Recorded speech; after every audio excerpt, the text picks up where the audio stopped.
Hello everybody, it's Halloween! Woo!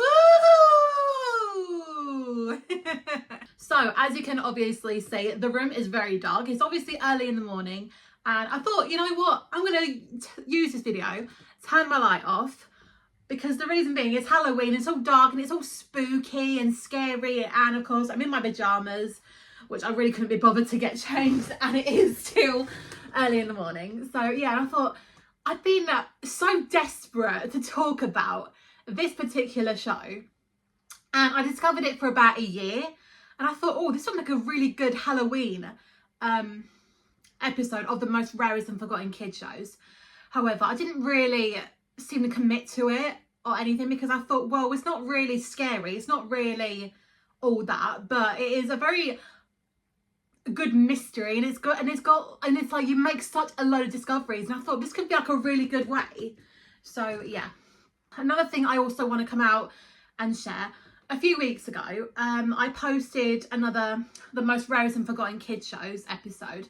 However, due to copyright and due to the issues that I had, it sadly didn't even go through, which I was absolutely gutted about, because the one that I was going to be talking about was Noddy's Toyland Adventures, and of course Make Way for Noddy. So what I was going to do was put Noddy's Toyland Adventures and Make Way for Noddy all in one video, but unfortunately it kept on, YouTube kept blocking it, and no matter how many times I tried to edit out the videos that was affecting it, it didn't make a difference.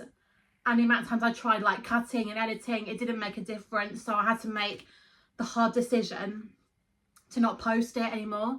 So I apologise in advance for that. I was absolutely gutted, because it was going to be something new, something extremely exciting. But fingers crossed, this one I'm about to talk to you about, hopefully I will not go through this again. So yeah, and recently, again, I've gone through a bit of a trauma. Obviously it's not really a trauma, but it's a trauma that I had a very long time ago, and I'm actually going through it, like I'm sort of like reliving the trauma again. But so far everything is okay, but again I'm a little bit afraid of it. I might do a video later on in like the year and just see how we go from there, and yeah, just show you something different, because you know I miss not doing these videos, I miss not, you know, posting it and just watching like the views, like the lovely comments from you guys. So yeah, we're just taking it one day at a time. Anyway, let's roll the titles and see what we're talking about today.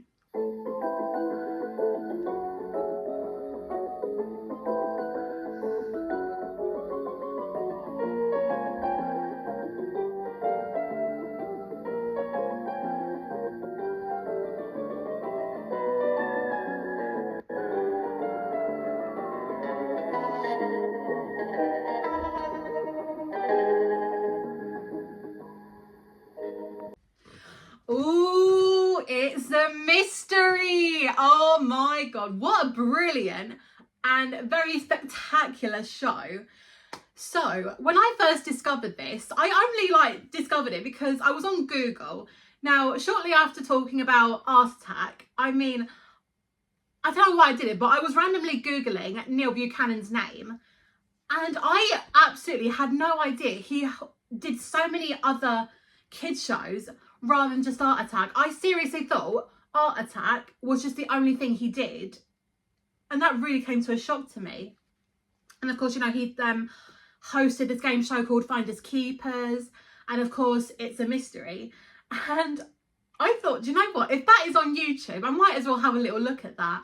And to my absolute surprise, it was so weird not seeing Neil wearing the Art Attack jumper, but just wearing like normal clothes for a change. I mean, geez. So It's a Mystery is presented, of course, by Neil Buchanan. And if you remember, this one lady in particular, oh my god, Sophie Aldred. I think that's her last name pronounced, I'm not 100% sure. Now, if you remember Sophie from Words and Pictures, or if you ever like watched her like when you was in school, oh my god, you had the best childhood. But to my absolute disappointment, Sophie only appeared in one season, and I was absolutely gutted because she is just incredible, and especially in the It's a Mystery first series. Oh my god, she's so like, wow. So I'm not very knowledgeable with this program, It's a Mystery, because it's all about solving random cases, like from random spooks, and wondering if like mysteries are solved or not. So I am a little bit rusty about it because I'm not very good with this sort of thing. I mean, but yeah, and we make some shocking discoveries as well about like things that are not really possible. Like, for example, like, you know, people have seen a ghost, and people like out there investigate, how could they have seen a ghost? Was it because of this, or was it because of that, or was it some random evidence? But in some cases, we never know. So let's talk about the very first episode. Now, I'm not towards like the end of the show. Oh my gosh, this really was what got me into this show in the first place, because Neil and Sophie talk about yawning. Now, it is definitely a mystery about what Sophie has got to say. So let's have a little look at it with Sophie saying, "It's a mystery." It's a mystery to me why if I yawn, you yawn.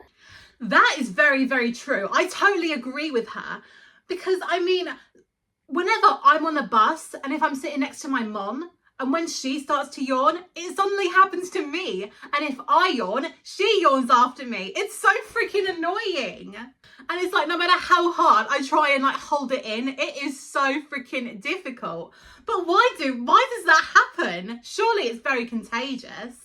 Okay, well, let's try it out. And I will bet that in the next few minutes, you feel like yawning. So here we go. Let's try and get a yawn up. Okay? Oh, no way, Neil. No way that's going to happen to me.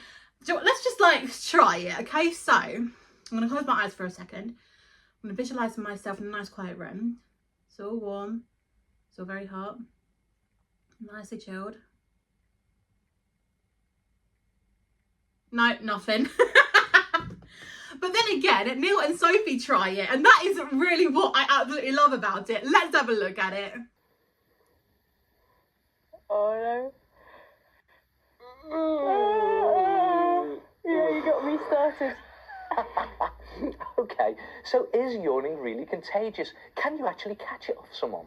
Well, some experts say that yawning is contagious, that you really can catch it off someone. This is because yawning is a human way of trying to get everyone's sleep patterns the same, so that we all go to sleep at roughly the same time. Ah, that's a good one, Sophie, but I'm pretty sure that bored Neil out. That again is true, but one thing that really does get to me is that, especially if I'm in a very quiet room or if it's really hot outside, that is when the yawning really like goes out of control. Like, you literally cannot stop. It's so freaking annoying. But then again, let's see what else like it could be a possibility of. Another theory.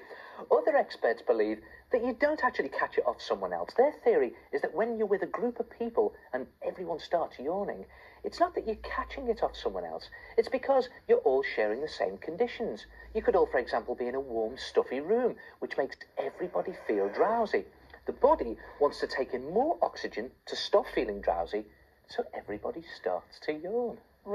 That again is very true, Neil, because I remember when I was in school, I think it was in health and social care, I remember it was like our first day back at school and there was only, how many was there? There was only about like 5 of us, like including me, in the room with like a teacher, and it was so small and it was very stuffy, and throughout the whole entire afternoon, I think it was on a Friday or was it on a Thursday, I don't exactly remember, but I remember that we was in a very small room, and all we did throughout the whole entire afternoon, this was about 2 hours because it was a double lesson, and what we did was like we read, and my teacher read all the way through about the school rules, about what to expect, and it was so freaking boring. It was so unreal because I literally felt like falling asleep, and that is so not like me. I'm usually up for anything, but that, oh my gosh, it was insane. Absolutely insane. But what's that got to do with anything? It's more to do with sharing a sleepy atmosphere and we all feel drowsy together. And the other theory says that yawning really is contagious. you can catch it off someone else. Yeah, but the most amazing thing is that whoever is right, it really does seem to be catching. Oh, clever. But the annoying thing is, that is a mystery that will never be solved. It's incredible, I can't stop. Sorry, you two, am I boring you? I gotta say this, I am obsessed with watching Adolescents on Netflix. What a brilliant TV show that was. Another really good episode, and obviously the part of it that really did struck a little bit of a nerve, is the one where Neil tells us a story about this church. I've forgotten exactly what it was called, but as he goes around the church, he tells us like this really cool story.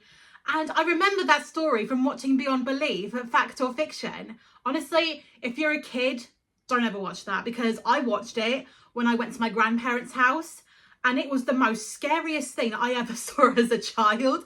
And every time I would see Jonathan Frakes in that studio, I would literally take a deep breath of relief. So I thought, oh, thank God, that story is over. He's back. I don't have to think about it anymore. So yeah, very, very scary. But let's see Neil tell us a story. Beautiful little wooden church nestles in the heart of the countryside. Not dissimilar to this one. Now, the same things happen at this church week in, week out. People visit from time to time. The flower arranger calls Mondays, and Thursday evenings, regular as clockwork, choir practice starts at 7 o'clock prompt. On a normal Thursday evening, you would see the 20 members of the choir arriving, making their way down the path to the church, ready for their weekly practice to start. At 7 o'clock, they were never late. But on one particular Thursday evening, things weren't going quite according to plan. I really think we ought to be going, dear. But Mrs. Drew did say she may call in this evening, and she gave Blossom this dress for her birthday. Oh, I don't expect anybody will notice a crease in her dress, dear. I won't be. Mr. and his family were still at home. Well, when Esther had the diamond valued by a jeweller in Russell Street, she had the shock of her life. The radio show hadn't quite finished. I'll just try it again. The girl still hadn't managed to work out her maths problem. Well, that's not what I'm getting. And this couple still couldn't get their car to start.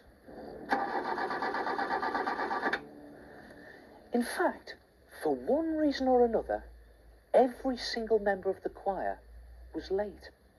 A young boy had had a puncture on his bike, and Mr. Partridge had spent all afternoon gardening and had forgotten about the time. The minister was supposed to pick up Mrs. Jacobs, but of course, the minister was late himself. Whatever the strange reason was for them all being late, it had saved their lives, because at the precise moment they were due to start choir practice, a giant gas explosion had completely destroyed the entire church. So, 20 people in a choir practice, never ever late, and go to church on a Thursday evening and perform. But that one Thursday night where they actually came late, it saved their lives. That is unbelievable. And like, there is that, if you go on to Beyond Belief, Fact or Fiction, I am pretty sure it's called The Choir. I'm pretty sure there is a clip on it, and it actually like shows you like the story. Obviously, like, you know, you've got the people, but they're just actors. And yeah, I have to say that is what I call such a legendary story. But then again, maybe it was from the grace of God, or maybe it was just luck. But then again, what do you think? I have a really strange question for you. Have you ever seen Neil Buchanan cry? Oh, well, here it is. You okay, Neil? What Sophie does next is she interviews this actor, and she asks him, why does he cry? And like, how does he actually do it? And is it even possible? Let's have a look at it. Okay.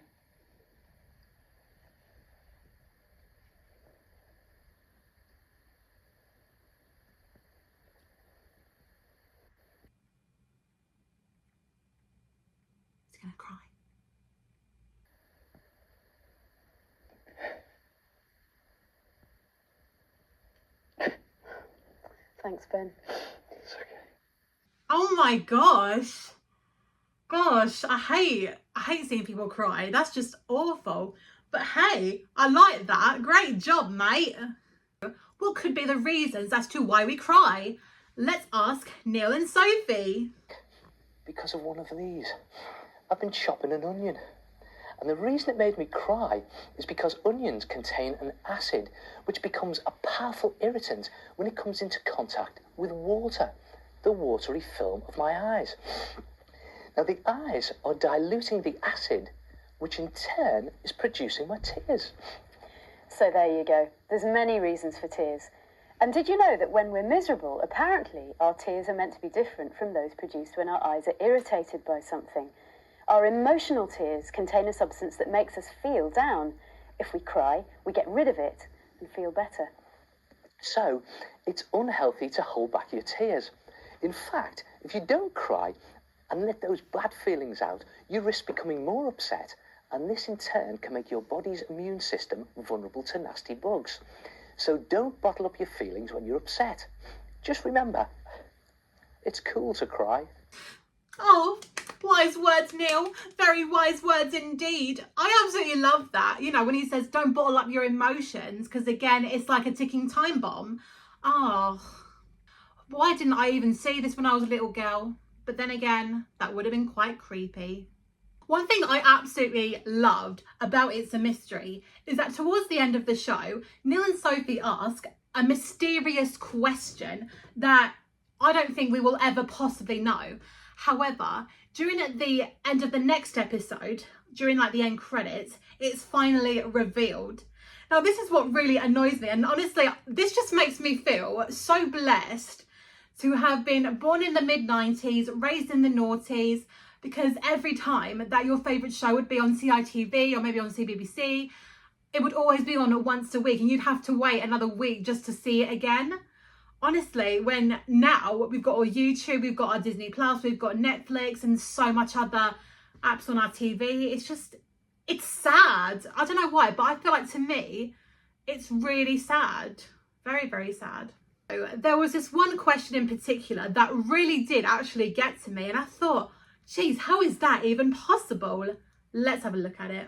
A woman watched her husband fall headfirst over a cliff. When she returned home, she found him sitting at the table, eating his supper. How could this be possible? Oh my gosh.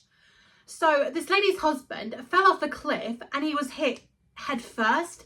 And all of a sudden, he's back in the room, like nicely chilling. How is that even possible? Did that man have a twin brother? Or is it the ghost of him because he completely died head first?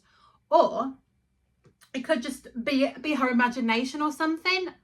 I think we really need to know the answer. So, what is it? Last week's final mystery was a woman watched her husband fall off a cliff. She then returned to find him sitting safely at home. How could that be?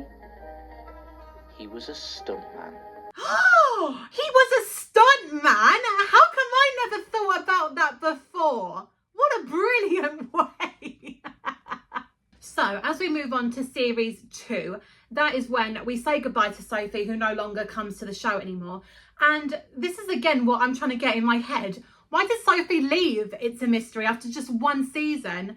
I reckon it's because maybe she was doing Words and Pictures at the time.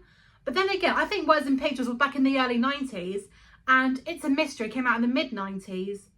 So I don't know. But you know what? That could be another big mystery that will never probably be solved. But we'll just see. So on series 2, we introduce you to 2 new people. Let's see who they are. I'm Neil Buchanan, and joining me in this brand new series are Gail Porter and Tristan Banks. And as a team, we're going to be investigating some of the most incredible mysteries you're ever likely to hear. Ah, Gail Porter and Australian guy, Tristan Banks. Hello! So let's get to know Gail Porter and Tristan Banks a little bit. Now on the new series, they go off and discover this family who moved to a country for some peace and quiet. However, as they're all outside having a nice barbecue, something very, very strange happens. Let's have a look at it.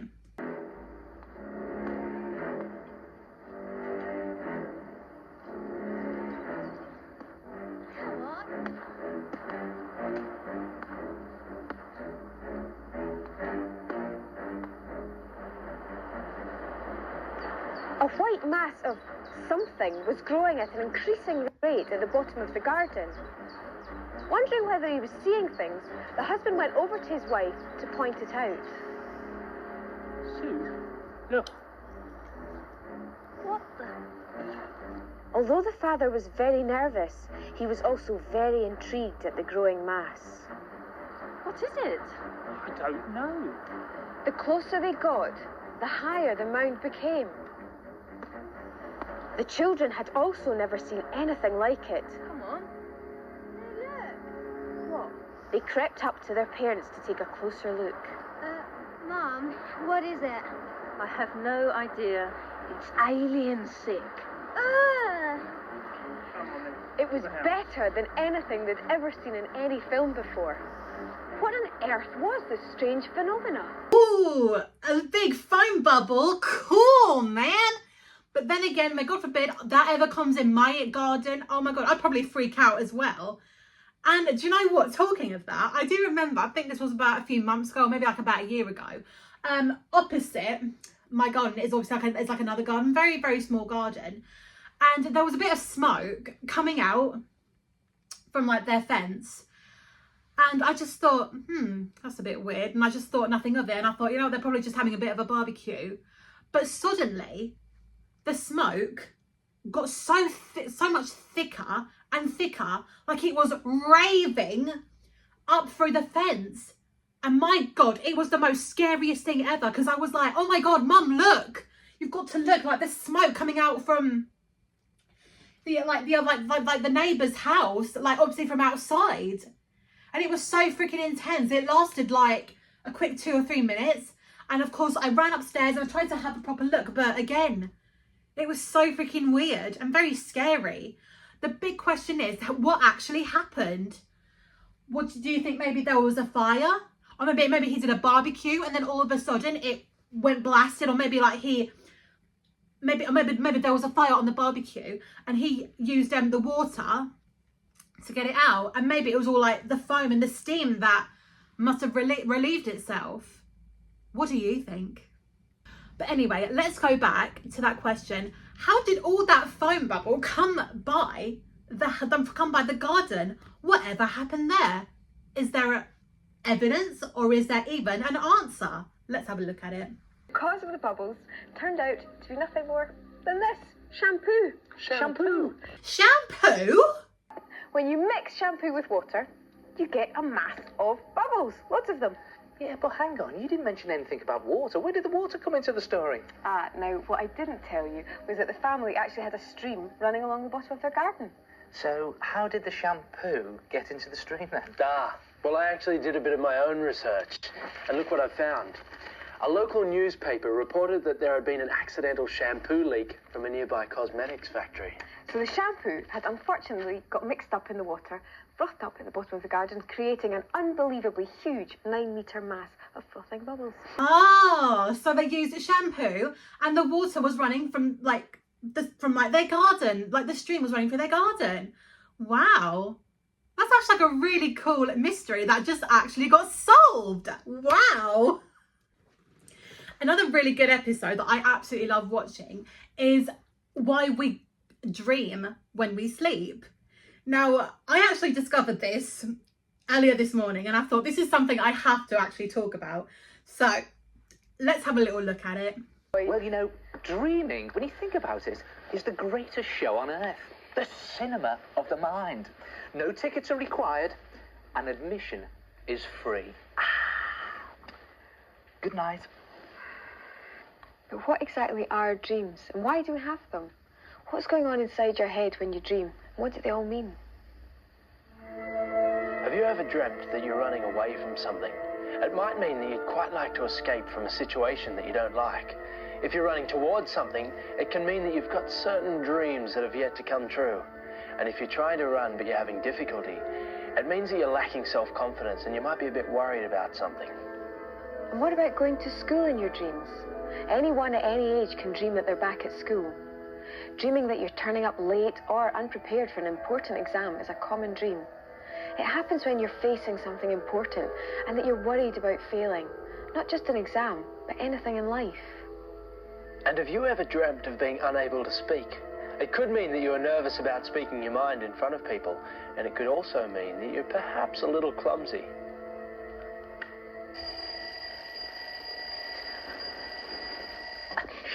Good morning. I was enjoying that. Yeah, I sometimes actually have dreams where I'm in my high school uniform and I am going back to that high school.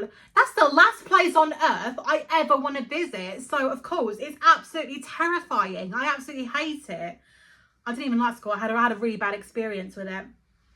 But of course, you know, awful. And yeah, I have had nightmares. I've had like dreams where, like, you know, I'm obviously like running, and even like the other one where I couldn't possibly talk. I remember years and years ago when I was a little girl, I remember my mum was being arrested and I tried to like yell, like, excuse me, to the policeman, but I couldn't even talk. And it was so freaking weird. It was absolutely terrifying because I was like, my mum's being arrested and I can't stop it. That was really terrifying. Also, Tristan has another thing that actually I do all the time. And honestly, I didn't even realise that you can actually do that. I seriously thought I was the only one that actually does it. So let's have a look at it. Why not start a dream diary? Now, most of the time we can't remember what we've dreamt, but if you do remember a dream, you've got to jot it down quickly before you forget it. And your dream diary can then be used to analyse your dreams. And a single dream mightn't reveal much, but when you compare it with another, it might just make sense. If you ask me, do I have a dream journal? Yes, I certainly do. The only problem is I can't exactly find it. So, but what I'm going to do is I'm going to click my fingers, and then as soon as I do it, it's going to be there. Okay, so ready and okay, got it. And yeah, it's all a donut notebook. So I'm going to try and see which one I can actually figure out which one is the best one, because they are a little bit embarrassing and some of them are mostly to do with celebrities that I've loved over the years. And also, if you ask me, how did I actually do that? How the heck did I click my fingers and all of a sudden I got the notebook? Well, what do you think? Don't worry, no, I will tell you because I'm a very nice person. I'm pretty sure, yeah, we all don't know it. But what actually happened was, as soon as I clicked my fingers, I carried on rolling the camera, and you know, as like the camera was rolling, got back up, looked for my notebook, got it, went back, and of course carried on filming. However, when I stopped filming the video, I go onto my edit and I cut out or split the video that I don't want in like the video, if you know what I mean. So yeah, if you are into video editing, that's definitely like the best way of doing it. So yeah, mystery solved. So believe it or not, this notebook is obviously full of so much dreams that I had. They're all literally written down. But after so many minutes of deciding and choosing, I decided, you know what, let's talk about this one. So here it goes. You're nicely chilling and sitting comfortably, then I shall start to read. I went to a place that looked like summer camp. Then Mace Coronel and Casey Simpson were there. Now, Mace Coronel and Casey Simpson are two actors from this Nickelodeon show, Nicky, Ricky, Dicky and Dawn. So yeah. And Casey Simpson were there causing a little mischief while I was writing in my diary. Next, I was a performer and sang in public. Then I was Lizzie McGuire and sang Hey Now, Hey Now, Hey Now. Yeah. And so many people watched. And I was on the bridge with Isabella. That's the lookalike of Lizzie McGuire on the movie. Oh yeah, and saying Hey Now. And so many people watched. And I was on the bridge with Isabella in the film. And we acted out all the movies as the cars came by and watched. Then I was with an old man and a teenage boy. I had a blue balloon and it got tangled up, which was difficult to undo. Thankfully, the others helped, and then I stroked a llama. as it smiled. I laughed so loudly. Next minute, I was at a water course for babies and toddlers, and Neil from Rosie and Jim, Neil Brewer, was there. But he lost a child and searched everywhere, but was nowhere to be seen. Ooh, getting intense. Then I was on the boat and James Corden arrived and lived with me. Oh my God, that would have been amazing. As I was a few meters away, he spoke to a lady and yawned while covering his mouth, and I smiled happily. And then he closed up. Then the nasty lady barged in, hoping to find a child she lost, but there was no one. Then she yelled at me and I yelled back, saying it ain't my fault, then saying my parents are dead, and again it wasn't my fault. My parents are alive and well. But she said it was my fault, and I ran and cried.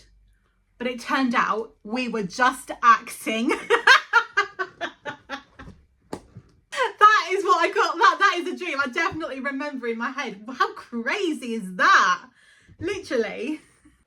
I just had a thought. If you guys liked that little dream I had, and of course if you want me to like read more of my dream journals, please let me know in the comments. I'd be happy to share with them, or maybe on my TikTok, but I think that'll be a little bit embarrassing.